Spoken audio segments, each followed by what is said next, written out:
नमस्कार, news state Uttarakhand Uttar Pradesh देख रहे हैं आप। मैं हूं आपके साथ अजीत और 7 सीटों के रुझान आ गए हैं और बड़ा सवाल यही है कि किसकी दिवाली और किसका दिवाला। तो यूपी में सभी 7 सीटों के रुझान सामने आए हैं। कांग्रेस का अभी तक खाता नहीं खुला है। रुझानों में बीजेपी को 5 सीटों पर बढ़त, एसपी और निर्दलीय एक सीट पर आगे हैं। इस वक्त की बड़ी खबर आपको बता दें, यूपी में सभी 7 सीटों के रुझान आए हैं। नौगांवा सादात से समाजवादी पार्टी आगे चल रही है, संगीता चौहान पीछे चल रही हैं अब तक के मुकाबले में। और दूसरी जो अहम सीट है जौनपुर से, इस वक्त एक नई जानकारी आ रही है। 7 सीटों में से बीजेपी 6 पर आगे हो गई है। कांग्रेस का खाता नहीं खुला है। इस वक्त की बड़ी जानकारी आपको बता दें, भारतीय जनता पार्टी उत्तर प्रदेश में 6 सीटों पर आगे चल रही है और 6 सीट पहले भी भारतीय जनता पार्टी के पास थी। 1 सीट पर समाजवादी पार्टी थी। नतीजे क्या होंगे क्लियर थोड़ी देर में होगा। यह सिर्फ रुझान है। रुझानों से अंदाजा लग जाता है कि आखिर स्थिति क्या बन रही है, दिशा किस ओर जा रही है। लेकिन कांग्रेस का अभी तक खाता नहीं खुला है। भारतीय जनता पार्टी 6 सीटों पर बढ़त बनाए हुए है।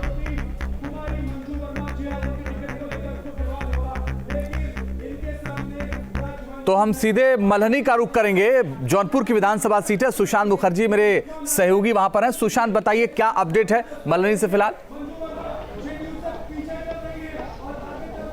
देखिए, मल्हनी की बात की जाए तो लगभग 7400 कुछ वोटों से इस समय जो निर्दल धनंजय सिंह हैं वो आगे चल रहे हैं। लकी यादव इसमें पीछे चल रहे हैं। हालांकि कांटे की टक्कर है। अभी 8 राउंडी यहाँ पर जो काउंटिंग हुई है, अभी लगभग 27 राउंड की काउंटिंग होनी है। तो ऐसे में अभी बहुत जल्दी कुछ कह पाना होगा, मगर जो रुझान है उसके अनुसार जो निर्दल हैं धनंजय सिंह वो फिलहाल इस समय आगे चल रहे हैं। बात की जाए मल्हनी विधानसभा सीट की, जब ये विधानसभा सीट बनी तब से यहाँ पर समाजवादी पार्टी का कब्जा था। हालांकि इसी विधानसभा सीट से जब ये परिसीमन नहीं हुआ था तो बार धनंजय सिंह जीत चुके थे। एक बार निर्दल जीते थे और एक बार वो पार्टी से जीत चुके थे, पर अभी इसमें निषाद पार्टी से जीत चुके थे। इस समय बात की जाए कि धनंजय सिंह भी आगे चल रहे हैं, पर अभी 8 राउंड की काउंटिंग हुई है और 8 राउंड काउंटिंग के बाद अभी लगभग इस समय 20 राउंड काउंटिंग और होनी है। तो ऐसे में 20 राउंड में बहुत सारी चीज़ें बदल सकती हैं। हालांकि 7400 वोटों से वो आगे हैं, पर 20 राउंड में बहुत सारी चीज़ें रुझान बदल सकते हैं और कोई आगे आ सकता है। तो फिलहाल बहुत कहना जल्दीबाजी होगी, पर जिस तरीके से अभी रुझान आए हैं उसके अनुसार धनंजय सिंह बढ़त बनाए हुए हैं और हर राउंड में उनकी बढ़त बढ़ती हुई चली जा रही है। तो सुशांत, अगर इसी तरीके से बढ़त बनी रही तो समाजवादी पार्टी की जो एक सीट थी वो भी चली जाएगी। बिल्कुल, समाजवादी पार्टी की एक सीट थी वो भी चली जाएगी। और सबसे बड़ी बात थी, समाजवादी पार्टी की ये विरासत सीट मानी जाती थी कि जो मल्हनी सीट है उस पर समाजवादी पार्टी का कब्जा हुआ करता था। और जब से ये विधानसभा से बनी है तब से दोनों बार पारसनाथ यादव यहाँ से जीत हासिल करते रहे हैं और ये तीसरी बार था जब उनके निधन के बाद ये सीट खाली हुई और लकी यादव जो उनके पुत्र हैं वो यहाँ से अपने पिता की विरासत को संभालने के लिए आगे आए हैं। अब ऐसे में अगर उनकी ये सीट समाजवादी पार्टी चली जाती है तो बहुत बड़ा धक्का होगा 2017 के विधानसभा चुनाव के बाद समाजवादी पार्टी को, और 2022 में जो विधानसभा चुनाव होने हैं, एक तरह से सेमीफाइनल कहा जा रहा है इस उपचुनाव को। तो उसके पहले एक बहुत बड़ा झटका होगा। समाजवादी पार्टी अपनी सीट को भी नहीं बचा पाई है। आपको ये बताते हैं कि समाजवादी पार्टी ने जो मुखिया हैं अखिलेश यादव, उन्होंने इस उपचुनाव में कहीं भी प्रचार नहीं किया है। सिर्फ जिलाध्यक्ष या अपने कुछ नेताओं के भरोसे इस उपचुनाव को लड़ा और एक तरीके से कहा जाए कि ओवर कॉन्फिडेंस दिखा सपा में। उन्हें लगता था कि ये उपचुनाव वो आसानी से जीत दर्ज कर पाएंगे। तो कहीं ना कहीं से इसका भी एक असर देखने को मिला है। हालांकि जो मल्हनी सीट है उसमें MY यानी कि मुस्लिम और यादव का वर्चस्व देखने को मिलता था और जो ब्राह्मण और ठाकुर थे वो धनंजय सिंह के साथ जाते थे। पर इस बार जो अभी तक समझ में आ रहा है कि काफ़ी जो समाजवादी पार्टी के वोट हैं वो भी कहीं ना कहीं से निर्दल की तरफ जाते हुए दिखे हैं, जो अब तक रुझानों से पता चल रहा है। हालांकि 20 राउंड की काउंटिंग अभी भी बाकी है और उसमें और कुछ जो पिक्चर है वो क्लियर हो जाएंगे। ठीक है, मैं लौट रहा हूं आपके पास और आगे भी आपसे बात करेंगे। जावेद साहब, खाता भी नहीं खुला जी? नहीं, अभी तो खाता खुलने का प्रश्न ही नहीं। अभी तो ये रुझान है जी। अभी लगभग कहीं 8 कहीं 9 राउंड की काउंटिंग हुई है। 30 से 40 राउंड के मध्य काउंटिंग मतगणना होनी है। तो ये नहीं कह सकते कि खाता नहीं खुला। अभी स्थितियां कब कहाँ किस मोड़ पर जाएंगी, कौन आगे है कौन पीछे हो जाएगा, पीछे का कौन आगे चला जाएगा, ये अभी हमें प्रतीक्षा करनी चाहिए। और प्रतीक्षा करने के साथ साथ मैं एक बात और अवश्य कहना चाहूँगा जी कि हम अति उत्साहित लोगों में नहीं है। कांग्रेस बहुत धैर्य के साथ हर परिणाम को एक चुनौती के रूप में लेती है और उस चुनौती को स्वीकार करते हुए आगे के लिए वो निर्णय लेकर कदम बढ़ाती है। मैं आता हूं सर आपके पास, और अगर आप उम्मीद अभी किए हुए हैं तो अच्छी बात है। हम लगातार कार्यक्रम में जो अपडेट आ रहा है वो तो दिखाई रहे हैं। ओपी मिश्रा साहब, आज खुश तो आप बहुत होंगे।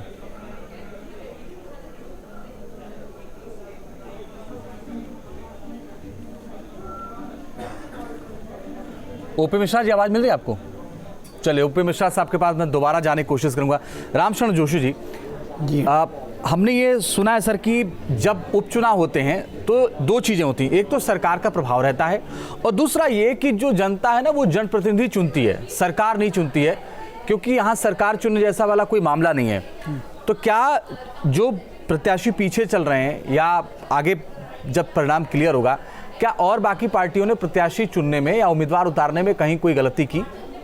देखिए, सबसे पहली बात तो ये कि जिस तरीके के रुझान खाली यूपी में ही नहीं अन्य प्रदेशों में, यानी इस समय 58 बाई इलेक्शन पूरे देश भर में हो रहे हैं, तो इसमें से 7 अपने उत्तर प्रदेश में हैं, 28 अपने मध्य प्रदेश में हैं, और अगर विधानसभा अपना बिहार में उसके जनरल इलेक्शन हो रहे हैं, तो अगर इन सभी जगह के मैं रुझानों पर अगर रिएक्शन दूं तो एक बात तो साफ साफ उभर के आई है कि जो लोग ये मान के चल रहे थे कि बीजेपी अनपॉपुलर होती जा रही है, या नीतीश एंटी इनकम्बेंसी है, या योगी जी एंटी इनकम्बेंसी, यानी उससे उनकी लोकप्रियता जाहिर होगी, तो साथ का जो चुनाव की जो इनिशियल रुझान देख रहे हैं, अभी तो राउंड मैं मानता हूँ, लेकिन जो प्रारंभिक जो रुझान सामने आ रहे हैं उसके देख कर के इतना तो मैं कह सकता हूँ कि योगी जी जो पिछले दिनों कई तरीके के विवादों में घिरे,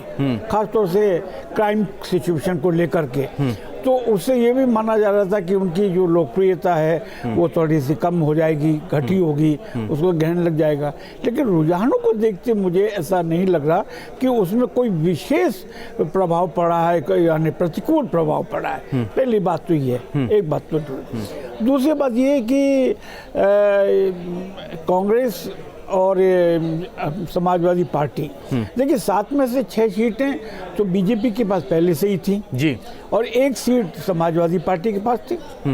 अब यानी कोशिश समाजवादी पार्टी पूरी करेगी, क्योंकि वो मान के चल रही कि 2022 में वो रूलिंग पार्टी बन सकती है। लेकिन इसको देखते हुए, अभी तक के रुझानों को देखते हुए, ऐसा ये लगता है कि या तो उसके पास अच्छे कैंडिडेट नहीं है, या वो जो ज़मीन पर जो किस तरह की लहर जो चल रही है, हवा चल रही है, उसको ठीक तरह से नहीं समझ पा रहे हैं। यही स्थिति मुझे कांग्रेस की दिखाई दे रही है। हालांकि वो कहना सही है कि कांग्रेस एक हर चुनौती का सामना बड़े धैर्य के साथ कर रही है, क्योंकि इसके बाद तो कुछ बहुत ज़्यादा कुछ खोने को है नहीं, जो भी कुछ है वो गेन करने को है। बिल्कुल। हाँ, अब वो कितना गेन कर पाती है, यानी उसमें देखना पड़ेगा कि जो जितना मतदान हुआ उस मतदान में कांग्रेस का प्रतिशत कितना बढ़ता है। यानी अगर पिछला चुनाव अपन देख लें, उस तो 2019 का लोकसभा के उससे,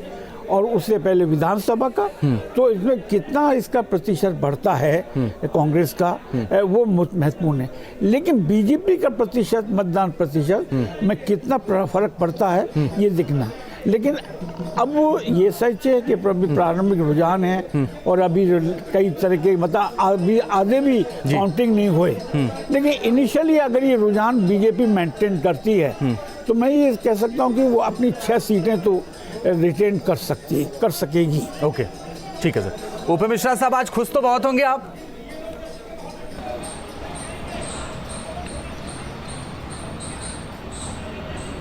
जी अंजीत जी, बिल्कुल।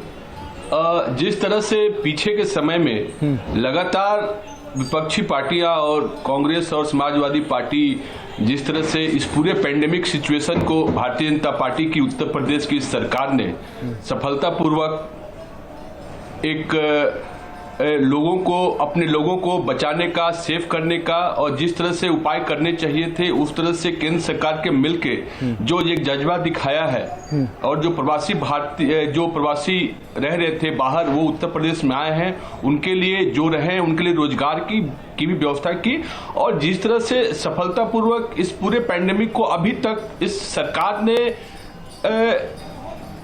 इसको आगे बढ़ाया है। मैं कहूंगा इन पूरे विषयों पे एक जो राय बनी है उत्तर प्रदेश की, आज के चुनाव परिणाम को उस रूप में भी देखा जाना चाहिए और योगी जी की जो सरकार है उत्तर प्रदेश में जिस तरह से काम कर रही है और लोगों के बीच जाके, जनता के बीच जाके जो काम कर रही है, ये सब उनका एक परिणाम है। और मैं ये बड़े विश्वास के साथ कह सकता हूं कि हम आज के इस उपचुनाव में 7 की 7 सीटें जीतेंगे। अंजित जी, चुनाव के परिणाम आएंगे और निश्चित रूप से ये जो उत्तर प्रदेश में भारतीय जनता पार्टी काम कर रही है उसको एक स्टैंपिंग के रूप में देखा जाएगा। लेकिन फिलहाल रुझान ये कह रहे हैं कि आप 6 सीट ही जीत रहे हैं। चलिए, आपने 7 कहा तो मैंने मान लिया, लेकिन जावेद साहब कह रहे हैं कि अति आत्मविश्वास अच्छा नहीं होता और इशारा तो आप ही की तरफ था। नहीं, कोई बात नहीं। चलिए, हम तो अभी जावेद साहब कहे कि अभी ये रुझान है, परिणाम में खाता खोलेंगे। जब रुझान में भी खाता नहीं खोल पा रहे हैं तो परिणाम भी हम देखेंगे। आप भी यहीं बैठे हैं, हम भी यहीं बैठे हैं और जावेद साहब भी यहीं बैठे हैं। रुझान में तो कहीं वो दिख नहीं रहे हैं। परिणाम भी 7 के 7 सीटें भारतीय जनता पार्टी के पक्ष में आएगी। देखिए, इसका सबसे बड़ा ये परिणाम कोई अचानक से आया हुआ परिणाम नहीं है। ये कोई नया और कोई अप्रत्याशित परिणाम मैं बिल्कुल नहीं कहूंगा इसको। ये बिल्कुल प्रत्याशित परिणाम है और जिस तरह से उत्तर प्रदेश में सरकार चल रही है और जिस तरह से एक सशक्त नेतृत्व और एक दूरगामी भविष्य को देखते हुए सरकार के द्वारा जो कार्य किए जा रहे हैं, ये उसी का परिणाम है और यही परिणाम आने थे। ये चुनाव के पहले भी तय थे, चुनाव के बाद भी तय है कि जनता भारतीय जनता पार्टी के साथ है, उसके किए जा रहे कार्य के साथ है, नेतृत्व के साथ है। योगी जी की सरकार के द्वारा कार्य किए जा रहे हैं, उनके द्वारा जो निर्णय लिए जा रहे हैं उस निर्णय के साथ है उत्तर प्रदेश की जनता और ये सब इस परिणाम में हमें देखने को मिल रहा है। जावेद साहब, देखिए, आप कहा जा रहा है कि खाता नहीं खुला आपका, आप भी अभी आश्वस्त दिख रहे हैं, कह रहे हैं थोड़ा रुक जाइए। रुकने के बाद क्या होगा ये हम भी जानते हैं, आप भी जानते हैं, लेकिन कहीं कोई चूक तो हुई होगी ना सर? नहीं, अभी देखिए, चूक अगर हुई है तो उसकी समीक्षा निश्चित रूप से करेंगे, बड़े सच्चे मन से करेंगे। अभी जैसा हमारे वरिष्ठ पत्रकार महोदय ने कहा, निश्चित रूप से हम धैर्य के साथ आगे बढ़ रहे हैं, हम मुद्दों के साथ आगे बढ़ रहे हैं। हम अपने विचारों से समझौता सत्ता के लिए नहीं कर रहे हैं, जिस तरीके से दूसरे लोग करते रहे हैं, साथ करते रहे हैं, साथ छोड़ते रहे। हम विरोधाभासी विचार के लोग नहीं हैं। निश्चित रूप से ये जो कह रहे हैं मिश्रा जी, मैं बहुत सम्मान के साथ कह रहा हूँ कि ये स्टैंप नहीं है। अगर 3.5 साल के कार्यकाल के घटनाक्रम को अगर सिलसिलेवार गिनाया जाएगा तो इसमें कदाचार, दुराचार के अतिरिक्त कुछ है नहीं। अपराध कहाँ पर खड़ा है ये आप हम सब जान रहे हैं। उत्तर प्रदेश में किस तरीके से भय का वातावरण है, किस तरीके से लोगों को त्यौहार मनाने की आपकी सरकार ने रोक लिया कि अब पटाखे नहीं चलेंगे। किसान पर किस तरीके से, जो किसान की पराली से 5% प्रदूषण एनजीटी मान रहा है, उन किसानों के ऊपर किस तरीके से राज्य सरकार जुल्म कर रही है। मुकदमा, जेल और जुर्माना एक साथ किया जा रहा है और उद्योगपति जो नदियों से लेकर जमीन के अंदर जल तक को प्रदूषित कर रहे हैं, जहरीला बना रहे हैं, जिन्होंने हवा को जहरीला बनाने का काम किया, उन पर कोई कार्रवाई नहीं हो रही है। राज्य का प्रदूषण नियंत्रण बोर्ड हो या केंद्र या नेशनल ग्रीन ट्रिब्यूनल हो, परिणाम आ रहे हैं, क्या हो रहा है? नहीं, देखिए, चुनाव परिणाम आ रहे हैं और चुनाव ये आज परिणाम तो डिबेट का उसी पे विषय जो नहीं आपने है। कहा, उत्तर प्रदेश परिणाम में जो आ रहे देखिए हैं, पराली ये और नहीं है, निश्चित रूप से नहीं है।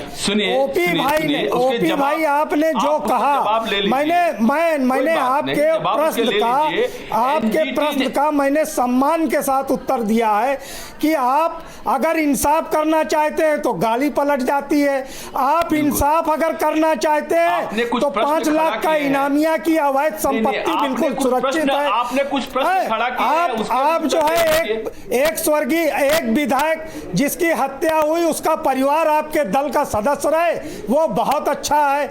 आपके यहाँ दाऊद के गुर्गों का भतीजा विधायक रहे, वो बहुत अच्छा है। पेंडेमिक टाइम में आपने मास्क और सैनिटाइजर पीपीई किट में क्या घोटाला किया, DHFL का क्या घोटाला रहा, ये सब देख। स्मार्ट मीटर का क्या है, 500 गुना तक बिजली के दाम आपने बढ़ा दिए, ये सब कष्ट आपने दिया है, इसको भी स्वीकार कीजिए।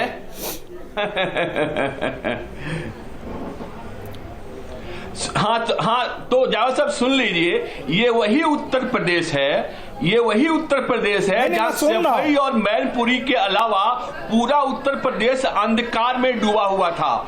हाँ, ये वही उत्तर प्रदेश है जहां सफाई और मैनपुरी के बाद पूरा उत्तर प्रदेश अंधकार में डूबा हुआ था।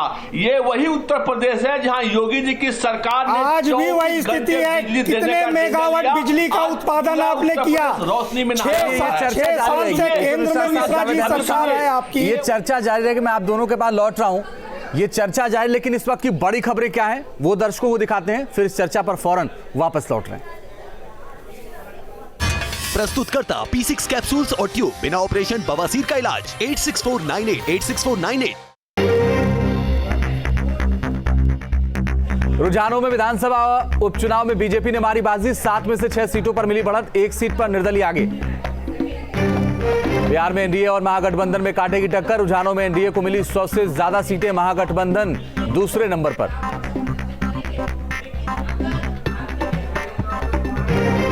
मध्य प्रदेश उपचुनाव में बीजेपी आगे, रुझानों में बीजेपी को 19 सीटों पर बढ़त, कांग्रेस 8 और निर्दलीय 1 सीट पर आगे। Serial killer brothers Salim Sohrab पर कसा सरकार का शिकंजा, अवैध संपत्ति पर जल्द चलेगा बुलडोजर, खंगाली जा रही लखनऊ में फैली अवैध संपत्ति की लिस्ट। दिवाली से पहले प्रदूषण ने तोड़े सारे रिकॉर्ड, दिल्ली नोएडा के कई इलाकों में 500 के पास पहुंचा AQI लेवल, लोगों को हो रही है दिक्कत।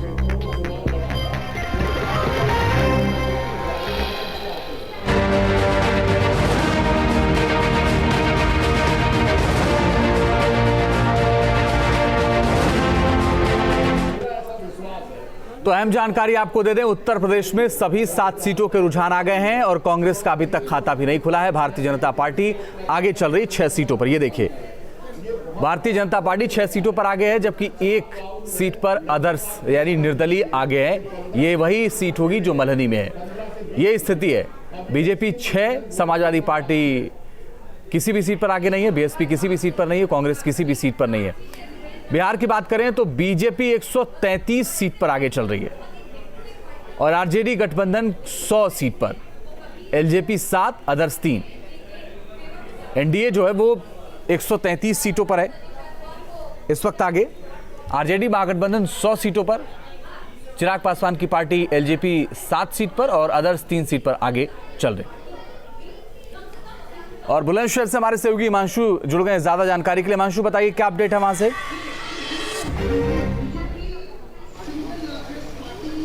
देखिए अंजीत, बुलंदशहर सदर सीट का जो उपचुनाव है उसमें अब तक 9वें राउंड की जो डिटेल है वो आ चुकी है, जिसमें बीजेपी प्रत्याशी उषा सिरोही 6318 मतों के साथ आगे चल रही हैं। तो ऐसे में एक तौर से देखा जाए कि वो अपनी जीत की तरफ लगातार बढ़ती जा रही हैं। जितने भी राउंड आ रहे हैं उसमें हर राउंड के अंदर कुछ ना कुछ वोट परसेंटेज जो है उनका बढ़ रहा है। तो 6000 बढ़त उन्होंने अब तक लगभग बना ली है और जैसे ही रिजल्ट फाइनल होगा तकरीबन अभी 1 से 1.5 घंटे का समय और लगेगा जब पूरी मतगणना हो जाएगी जाएगी और उसमें अब ये माना जाने लगा है कि बीजेपी प्रत्याशी जो हैं उषा सिरोही ही यहाँ से दोबारा से विधायक बनेंगी। उनके पति इससे पहले यहाँ पर विधायक थे, उनके निधन के बाद उनको ये सीट दी गई और उनके साथ लोगों की संवेदनाएं थी। और अब जो माहौल बना हुआ है, बीजेपी कार्यकर्ता इकट्ठा होना शुरू हो गए हैं बाहर जो नवीन मंडी है उसके गेट पर। कार्यकर्ताओं में जोश की लहर एक बार फिर से है क्योंकि ये माना जा रहा था कि काफ़ी टफ फाइट रहने वाली है बीजेपी और बसपा के अंदर। बसपा के लोग लगातार ये कह रहे थे कि बीजेपी ने इन 3-3.5 सालों के अंदर दिया क्या है, ये उन्होंने मुद्दा बनाया हुआ था, रोजगार मुद्दा बनाया हुआ था। लेकिन अब 3.5 साल के बाद भी